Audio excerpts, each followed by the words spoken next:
Give them a hand if you would. And let me just take a moment, a little unusual kind of Sunday setup for us, but this weekend historically is and has been for decades now in our country, it's National Right to Life Sunday, and we think it's appropriate that we put a little spotlight on that, talk about it for a minute. The Nest is a local center, local ministry that, as the video so descriptive and helpful, they help women who are dealing with unwanted pregnancies, and we strongly advocate for what they're doing. We're thankful for what they're doing, appreciative that there's that kind of presence here in our community. Two of the ladies in our church, Kathy Hennessy, and Kathy is back here, and then Lisa Kilpatrick. Lisa was in the early service this morning. They do an extension of that ministry of the Nest. They do what is called an Embrace Grace ministry, and they actually come alongside of women that are going through unwanted pregnancies, and they do everything from helping with their basic kind of needs, walking with them through life, through the difficulties and challenges they face. They do it from a Christian perspective, a lot of small group ministry, good curriculum. They actually help in a very practical way, throw baby showers. They have follow-up ministry. It's really incredibly effective and impactful the way they can interact with people. Kathy will be in the lobby after the service, and Lisa was there this morning. You can go by, say a word to them, be an encouragement. I think more than anything else, if they know that people are praying for them and encouraging to them, I think that's incredibly powerful. Remember, it's one thing for us to believe, and I think it's great, right? We have a Right to Life weekend, and we're going to talk about it. It's important. It's a whole nother thing to get on the front lines and actually enter into where the brokenness actually takes place, right? And we can talk about statistically how many abortions there are in the country, and really what we should be focusing on, how many lives can we save by the individual effort that we're making. So in the lobby, there'll be plenty of information about that, and would encourage you to do so. When I was walking out this morning of the first service, our children's pastor, Jason Brown, who does such an incredible job with our Trinity Kids Ministry. If you know Jason, he has just got, I just love him. He's got a great personality. And sometimes I think to myself, how in the world is Jason as effective? And then just when I'm thinking about that, Taylor, his wife, will come across my path, and then I remember, oh yeah, Jason's really good because Taylor's a rock star. I mean, she's just a great girl. And she's not in here. I love her. And by the way, if you see her, you can tell her I said that. She told me this morning, and I knew this and I'd forgotten about it.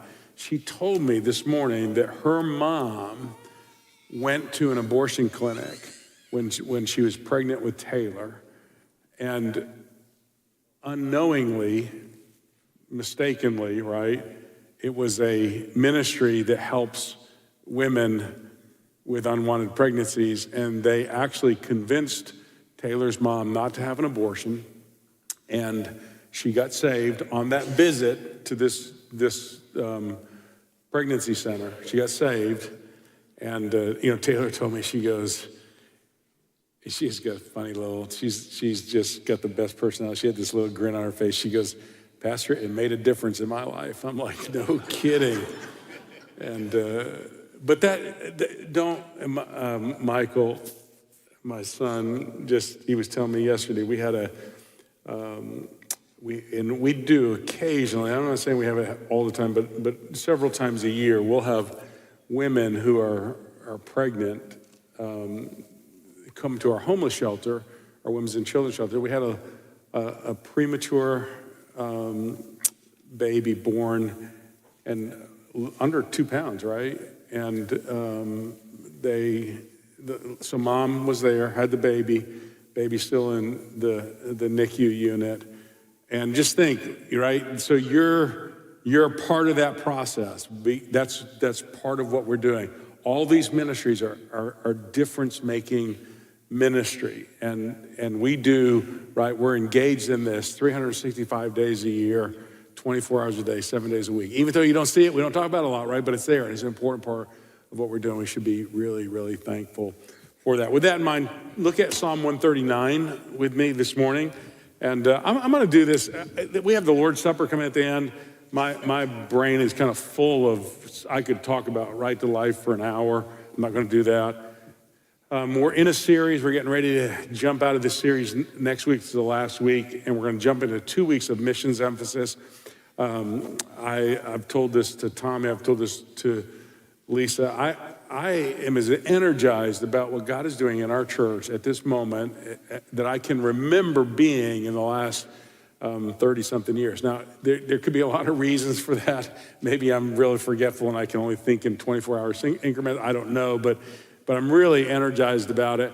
And I am going to fly through this sermon, not because I want to fly through the sermon, but I really want to get to the end. And I think you need a little more application and maybe a little less information. Mark read a little bit of this psalm to you. Psalm 139 is it's a very familiar psalm. It's really, some people think it's some of the greatest poetry that you find in all the Bible. So it's pinnacle kind of summit poetry. It's just really, really powerful.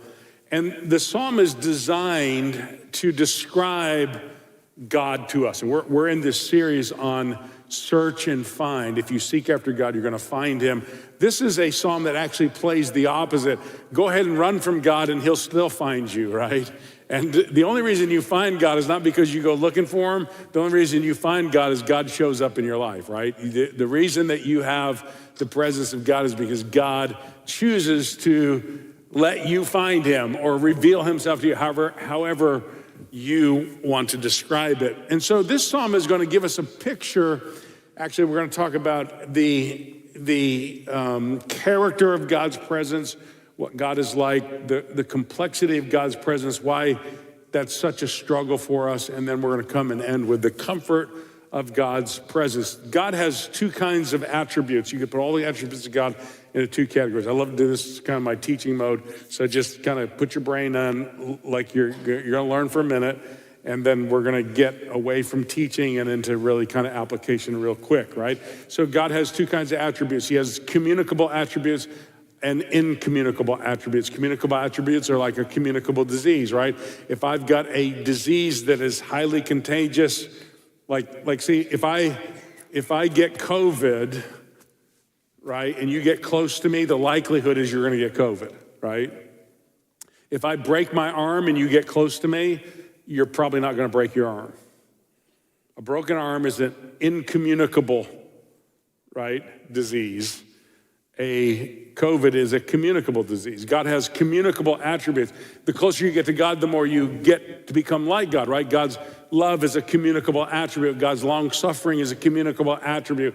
God's patience is a communicable attribute. God's holiness is a communicable attribute. In other words, you can become more holy, more loving, more patient, more kind because of your proximity and the influence that God has in your life. God can communicate those attributes to you. There are some attributes that God has that set him apart, that make him a God that no one is like, that make him a God that is above and beyond. He's inapproachable. And that's really to describe God in a way that he has attributes, characteristics about him, about his nature that are uniquely his and that they cannot be transferred to you. Those are primarily what we call the omni attributes, the omnipresence, the omniscience, and the omnipotence of God. And these characteristics or attributes of God are revealed to us because they should help to convince us, because God is unique, because there's nobody like him. He is the God that you must seek, and you must seek the God who is everywhere, the God who is omnipresent. Let's talk about that quickly from this psalm. Verses 1-6 teach us the character of God's presence. Now, I want you to see that God is unlike you. In fact, we're going to come back to this in a moment and explain how different he is, not only from humanity, but how different he is from probably your preconceived ideas of who God is. You have to account for the fact that God, because of these omni attributes, is not only unlike us, he is like any other being that you would ever encounter. Let me try to explain that to you. We are limited in our capacity to relate to time and space. It makes it hard for us to comprehend a God who can be everywhere. Our everywhere is typically viewed horizontally. Think through the lens of east and west. So we would say God is in the Far East, Japan, and God is in the Far West, California, except for we're not really sure God's in California. That's not theological, that's just me being me, okay? Our everywhere view vertically is viewed through north and south, right? And that means we think about up and down. God is down there, Australia, he's up there, I don't know, the North Pole, right? Or the moon, right? You can get on a rocket and go anywhere that you want to go, and God is still there. However, God is also not just viewed in relation to time and space, in that sense, space. He's also everywhere in relationship to time, which means that God is in the past, present, and future simultaneously. Now, you got to begin to really kind of wrap your mind around this. What that actually means is that God is as much in the past as he is in the future, and he's as much in the past and the future as he is in the present. Some of you really worry about your past. God's in your past. Some of you are really worried about your future. God is in your future, and God is in your here and now. So how can that be? Think about it this way. Think about probably best illustration to get you to comprehend this. Think if you've ever been to Europe, there's rivers like this in the United States, but if you've been to the Danube, which goes through a lot of Europe, it's a winding, twisting river. And if there's 3 boats on the river, the last boat on the river is past, the middle boat in the river is present, and the future boat, or the first boat is the future. Then if you know that those boats can't see each other, they're distant from each other, you can't see one from the other, they're completely separated from each other. The only way that you can see them is you'd have to have a vantage point where you would be up above and you'd be looking down, and you can see from above past, present, and future. You can see past, present, and future. And so you can see, hey, all those things are moving simultaneously. Well, God is over and above all, and God is as much in the past as he is in the present as he is in the future. So, well, practically, what does that mean for us? All right, this is why he's a God you should seek after. Because God is all-knowing. In fact, if you look at this, "O Lord, thou hast searched me and known me. You know my downsitting and my uprising. You understand my thought afar off." God knows everything about you. He knows everything about your past. He knows everything about your present. And by the way, God knows everything about your future. You might think about it this way. He knows you when you're sitting down. He knows you when you're rising up. He knows you when you're sleeping. He knows you better than Santa Claus knows you. Right? It's important. God knows everything about you. We only know a slice of ourselves. So why is it you should be praying? Because God is all-knowing, right? There's things about you that you do not know. There's things about you that only God knows. You got that? So God is not only all-knowing, God is all-present. This is the omnipresence of God. If you look here, he actually talks about us. Verse 7, whither shall I go from thy spirit, or whither shall I flee from thy presence? Anytime you see the word presence, talking about the presence of God in the Bible, you should think about the face of God, right? It's referring to the fact that we can be in the very presence of God. We can have a face-to-face relationship with God. In the Garden of Eden, we lost access to the presence of God. It's what we need. It's what we long for. The great deficiency of our life can only be met by being in the presence of God, by being in the face of God. It's what we long for in our hearts. It's what makes everything in this life seem to be so elusive. And we have to remember we go to God because he's not only all-knowing, he's all-present. He is there. In fact, there's a great word in the Bible that describes the Hebrew word that describes God. He is the Lord that is there. Everywhere you go, God is there in your life. So he's the all-knowing God, he's the all-present God, but then he's the all-powerful God. All right, now here's what we mean by all-powerful. This is the attribute of omnipotence.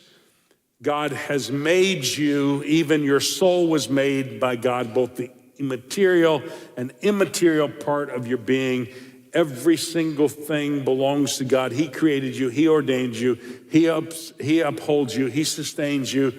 His power absolutely overshadows every single area of your life.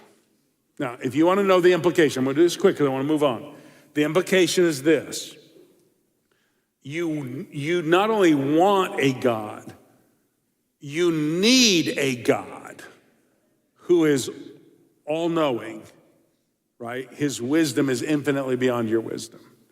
You need a God who is all-caring. That's what the presence of God is, right? He cares. He's there because he cares, right? He's all-loving, and you need a God who is all-powerful. A God who is bigger than all your problems, right? A God who is more powerful than your greatest enemy. So you come to a God who is all-knowing, all-present, and all-powerful. He is the God who cares. That's the characteristics of God's presence. Let's talk secondly about the complexity of God's presence. Now, I think you guys are getting this. I'm gonna do this quick, right? Because we're fallen beings, we have a tendency to live out of our deficiency and our brokenness. We form views about God that are not necessarily accurate. They're not necessarily reflective of reality. For example, some of you struggle with God because you see God as this incredibly austere, rigid, severe being that if you step out of line, he's going to punish you, right? And others of you see God as if he's kind of a loving grandfather type who, like I'm a grandfather, so I can really, who finds it impossible to say no, right? By the way, that's part of an attribute of being a grandfather is that you leave the saying no to your kids, right? It's not in my domain, that's in their domain, right? And your problem is your view of God works until you find out that God is probably neither one of those two extremes, right? He's different than all of that. He's unlike anything that you could ever imagine. God is more holy. He's more above and beyond anything that you could possibly dream of, and that makes him frightening and dangerous. And yet on the other hand, he is more loving and gracious and kind than you could ever imagine, and he's a God that you really do want to run to. Verses 7 through 12 give us a picture of this complexity. Look what he says. The first thing he says, God's presence will overwhelm you. He literally says this in verse number 6, such knowledge is too wonderful for me. It is high, I cannot attain it. In other words, it comes to the place in my life when I think about God and the thought about God is so beyond my ability to understand. I don't know what to do about it. It overwhelms me, right? Even on a practical level. Have you ever thought, if I could just get off by myself for a minute, right? I just need just a little peace and quiet. Do you know that you can't even get away from God's presence no matter where you go, right? God's presence in that sense is relentless in your life, right? It overwhelms you, but then God's presence seeks you. Look what he says here. Whither shall I go from thy spirit? from thy spirit, and whither shall I flee from thy presence? If I ascend up into heaven, thou art there. If I make my bed in hell, behold, thou art there. If I take the wings of the morning and dwell in the uttermost parts of the sea, even there shall thy hand lead me, and thy right hand shall hold me. See, our default oftentimes is to try to escape, right? To run away. Can I tell you something? Try to drop out of church and think you're going to get away from God. He can find you when you're not in church, right? Try to get out of the marriage you're in because you think you got to do it to get away. No, God's going to find you whether you're in a marriage or out of a marriage, right? Turn your back on everything that you have believed all your life, and God is not going to let you go. The presence of God is going to seek after you, and then also know this, the presence of God will deliver you, right? Even there, he says in verse 10, shall thy hand lead you, and even there, your right hand shall hold you. Here's the point. Let me get you quick application here. This is the God that you're dealing with, the ever-present God that you're dealing with. Because you're made in the image of God, because God has, if you allow me to say it this way, God has birthed you with a plan, and God has birthed you in your image, right? We're talking about right to life. From the very beginning of your life, God has a plan for you, and God is committed not just to that plan for your life, but he's so deeply committed to you that when you start out life and you're so innocent about life, you have no idea what it is that you're doing. And by the way, some of you are still young enough that you have no idea what's in the future of your life. Let me tell you something, God knows and cares. And you can't escape that. And then if you're like me, right? I said this to my daughter the other day, and she said, Dad, you have to stop talking like this. I said, hey, when you're like me and you get to the end of your life and you're about to die, right? And you can begin to think, some of you will go through this. You get old enough, you'll start to think that, do I have any value in life? Is it worth it? What happens to me after this? What is the purpose of my life now when I don't have the strength and the energy and the whole future of my life in front of me? And let me tell you something. God had a plan for your life, and God was deeply committed to you when you were in your mother's womb, and God is just as deeply committed to you, made in his image at the very end of your life, right? God sees infinite value in you, whether you see value in you at all. That's the complexity of God's presence. Last thing, very quickly, the comfort of God's presence. Now, when you figure out who God is, when the reality that God is everywhere, that God is all-powerful and all-knowing, when that breaks into your life, when the objective becomes experiential, what it does is it equips you, it strengthens you to deal with whatever happens in your life. Let me say it to you this way. I want you to really listen to me. God is working in your life to make you the kind of person that can handle whatever's going to happen in your life. See, we have a tendency, right? In what our instinct is we want to say to everybody, hey, your life's going to work out. Your life's going to be perfect. You're going to be happy, and you're going to be healthy, and you're going to be wealthy. And then you live long enough and you think, okay, I'm probably not going to be as wealthy as I thought I was going to be. I'm probably not going to be as healthy as I thought I was going to be. And God knows I'm not going to be as happy as I thought I was going to be. Right? Doesn't that happen to us? God's not as interested in making you happy, healthy, and wealthy as God is interested in equipping you to handle whatever's going to come into your life. This is what this psalmist actually teaches. We search after this God because his presence brings comfort into our life. First of all, you need to see the comforting presence of God. God will comfort you in the darkness, the comforting presence of God in the darkness. In verse number 11, he says, surely the darkness shall cover me, even the night shall be light unto me. So even, yea, the darkness hideth not from thee, but the night shineth as the day, and the darkness and the light are both alike to thee. Here's what the psalmist is saying to us. If you seek after this God, when you get into the darkest time of your life, you're going to find light. When you get into the darkest time of your life, you're going to find out that God is still there. To be in the dark is really, it's a euphemism for what it means to be lost. When you get into the dark, you feel like you're never going to find your way again. Darkness in the Bible represents suffering and danger, disease, chaos, terror, fear, and even death. And what this psalmist is saying is that this God that you're seeking after, this all-knowing, all-powerful, this all-present God is going to be with you in the darkness. On Thursday, my wife, I'll tell you two stories. One I want to tell you, then one Mark wants me to tell you. This is the one I want to tell you. On Thursday, my wife's dad had to go to the hospital.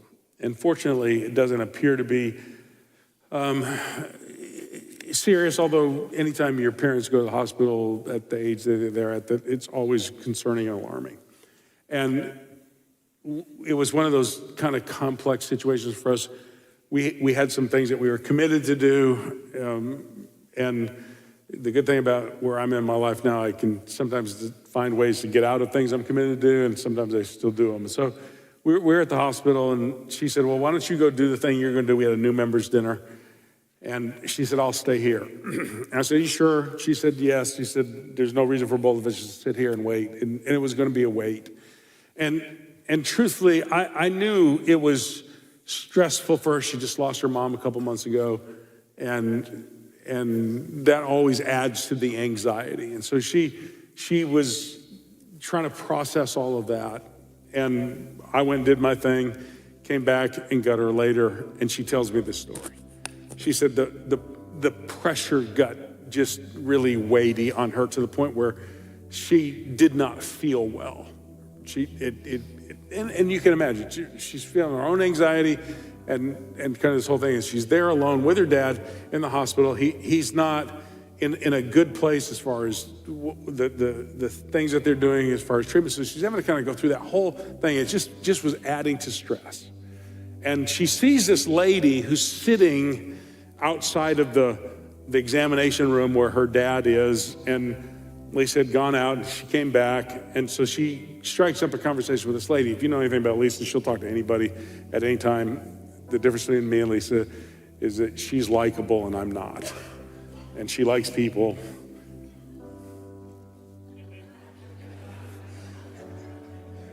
And so anyways, so she's having this conversation with the lady, and Lisa's thinking to herself, I actually feel a lot better. But she's in this conversation, so she asks the lady what she does, and the lady tells her this story. She said, I was home, I got bored. She said, I didn't have anything to do, and I told my husband, I just can't sit here and do nothing. I'm gonna go help people. She gets this job in the emergency room, and she's partly there to be security, just kind of an extra presence, so that there's a lot of complex things that happen in emergency rooms. And she said, and she leans over to Lisa, she says, but my real job here is I pray for people. And Lisa goes, well, what do you mean you pray for people? And she said, well, anytime somebody comes in, and she said, I know they're going through hard things. I hear what the doctor's doing to them. She said, I just pray. I pray for the doctors. I pray for the nurses. I pray for the patients. I pray for the family. So Lisa says to this lady, really nice lady, nice conversation. She said, did you pray for me? And the lady goes, yes, I prayed for you. Now here's Lisa said to the lady, she said, God healed me a few minutes ago, and I had no idea why. Let me tell you something. You can be in a hospital room, in the emergency room, by yourself, and think you're completely forgotten and forsaken by God, and God knows where you're at. And by the way, God has people, right? He has his people where he needs his people because God is not going to leave you or forsake you. Now, that's a story I want to tell you. Here's a story Mark wanted me to tell you. When you do what we do long enough, you know, Mark probably has to sit through more sermons than anybody. I did this at a funeral not too long ago. Mark said, would you tell that story again?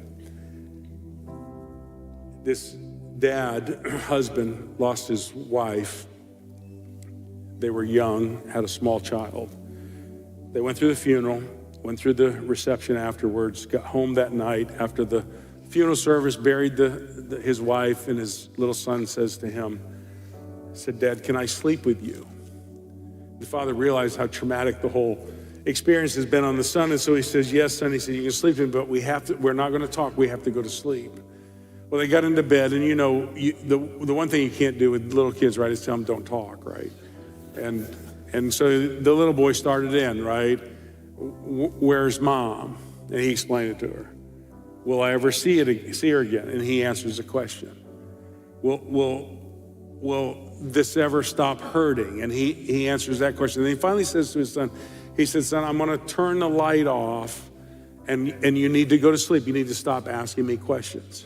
So he turns the light off, and a few minutes later, the little boy had gone as long as he could, and he says to his dad, he said, Dad, I can't see your face. Is your face still towards me? And the dad said, yes, son. He said, my face is still towards you. Now go to sleep. No more questions. You have to go to sleep.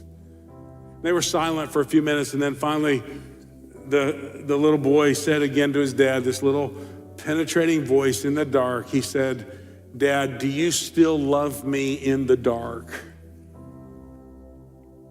And the father answered the son, of course I love you in the dark. And when his son fell asleep a few minutes later, he said to Dad, get out of his bed, get down on his knees. And he said to God in the dark, do you still love me in the dark? You know what this psalm teaches us? That when you go through the absolute worst thing you could ever imagine, the darkness, the suffering, the difficulty, the disease, the hardships, the afflictions, the disappointments in your life are not signs and indicators that God doesn't love you. God still loves you in the dark. No matter how dark it is in your life, God will never leave you or forsake you. Say, how do you know that? Because you not only need the comforting presence of God in darkness, you need the comforting presence of God in death. Look what he says. There's this, in Psalm 139, verse 17, how precious also are thy thoughts unto me, O God. How great is the sum of them. If I should count them, they are more in number than the sand. When I awake, I am still with thee. Now, there's two ways to look at that expression, when I awake. You can say, okay, I go to bed at night and I'm really troubled, and when I wake up in the morning, I realize I'm alive and you're still with me. And that could be a way to look at it. But sleep is a euphemism for death. To awake in the Bible is a euphemism for life after death. David, in fact, said in Psalm 17, verse 15, as for me, I will behold thy face in righteousness. I shall be satisfied when I awake with thy likeness. When I wake up in your presence after I die, I'm going to be satisfied when I am going to be made ultimately conformed, ultimately into your image. Say, what is this psalm actually teaching us? What is it getting through?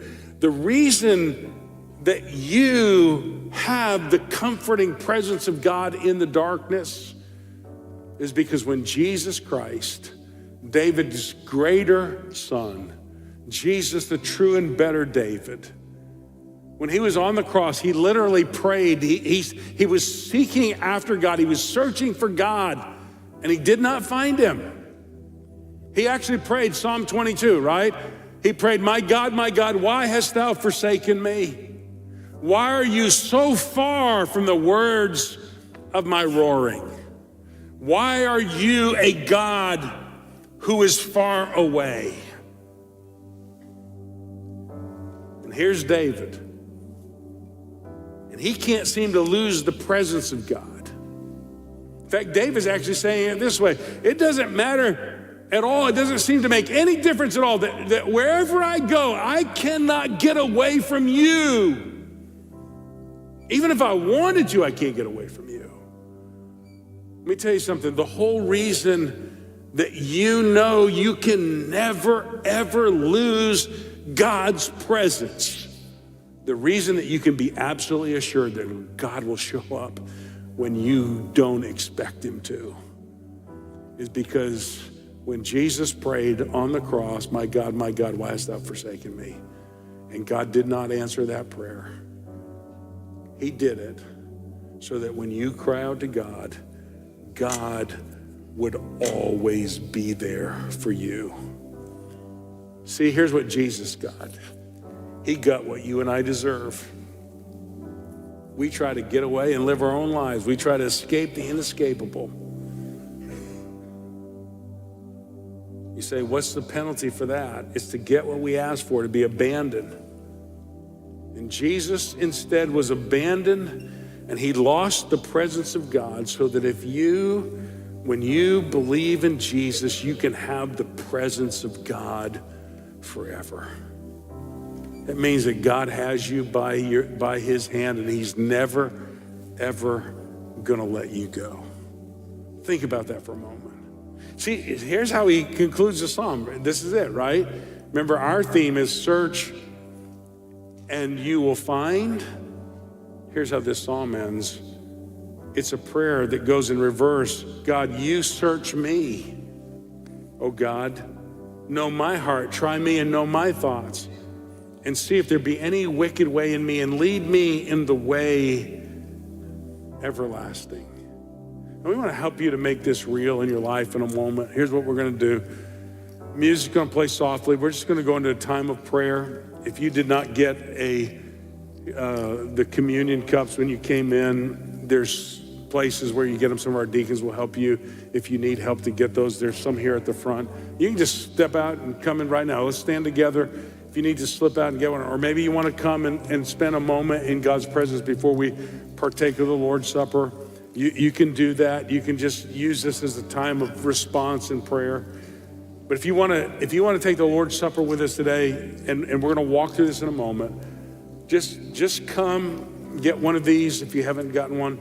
Spend a moment in prayer. Father, I pray that you'd speak to our hearts, that you would remind us that you are the God that will never lose us, the God who will never leave us, the God who will never forsake us. You are the God that we can trust when we go through the most difficult experiences in our lives. May we in these moments be convinced that you're a God whose wisdom, whose love and power is always used for our good. In Jesus' name, amen. Take a moment, let God speak to your heart, and we'll do the Lord's Supper in just a minute.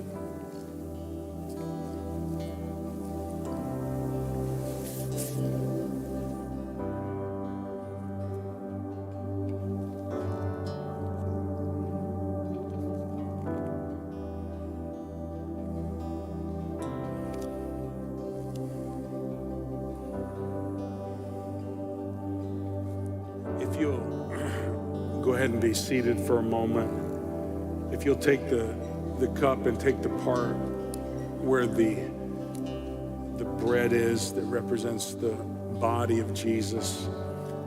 In Matthew 26, Jesus was with the disciples at the Last Supper, and as they were eating, so they're having this Passover meal, he took the bread and he blessed it and he broke it and he gave it to his disciples. We're going to pray. We're going to pray for both the bread and the cup here. And we're going to thank God for Jesus offering up his body, his broken body for us. And Jesus shedding his blood, his body so that we would know that he loved us, and his blood so that our sins would be forgiven. So Jesus then said, let's pray. Father, I pray today that as we give thanks for both the bread and the cup, that you would remind us that your broken body and shed blood are proof, very evidence that you love us, that you have forgiven us, that you want to meet with us, that you want to have communion and fellowship with us. May these truths become real to us. May we know that you love us no matter what in our lives. In Jesus' name. And so as he gave it to the disciples, he said, take, eat, this is my body.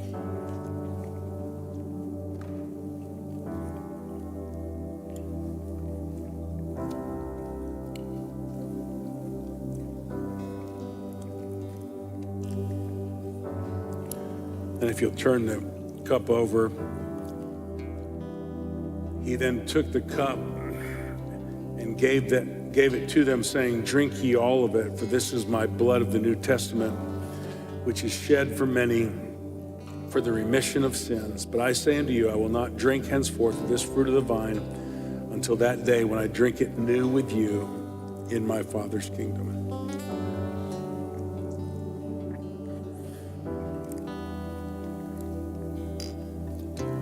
As you think about that, Andrew's going to come and lead us as we close. Let's stand together and think about the reasons that we have to bless the Lord.